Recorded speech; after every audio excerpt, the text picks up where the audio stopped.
After high school many years ago, I was in a really bad place. My guardian had kicked me out after graduation. She didn't help me find a place to stay, so I lived in my car for a couple of months. I met some heavy metal dudes at work one day, and I'd seen them around town. All of my other friends knew who they were. Everyone loved them.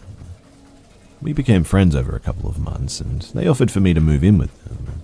I agreed. Looking back now, man, do I wish I just stayed in that car. My two main roommates were brothers named Andrew and Seth. They were in a band.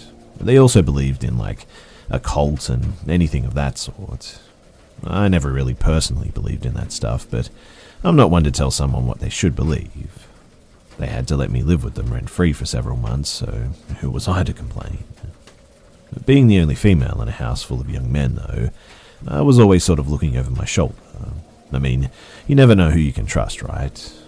It turns out, I was very right to worry as well. So over some time, their friends started to stay with us for longer periods of time, sometimes weeks in fact. Their friends were another group of brothers that they had gone to school with. There were 5 brothers in total, but only 2 ever stayed with us consistently. The younger brother, Mark, was very polite. He cleaned up after himself and always helped with the household chores and whatnot.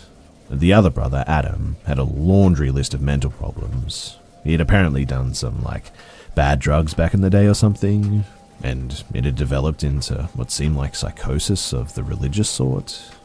He had actually done time in prison for assaulting a woman with a Bible. He would often look you in the eyes and tell you that he could see how you would die. Once he told me that I was possessed by a demon and I needed to cleanse my soul. Everyone in the house knew that he had these problems, but he was their friend. They helped him through the hard times and gave him a place to stay. Otherwise, he would be on the streets. I was always on guard around him, though, after the things that he told me.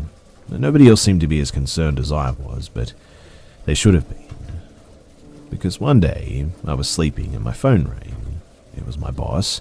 He asked if I could come into work an hour early. It was only 12 p.m. and I was broke and had nothing better to do, so I said yes. I got up and began getting ready to leave, and I walked out into the living room to see Mark and Andrew sitting on the couch, while Adam sat on the floor by the TV. He was watching scripture videos on YouTube or something, some real end-of-day stuff. And that was fairly common for him, though, so I just went about my business. I said goodbye, and then I left for work. My shift at work was almost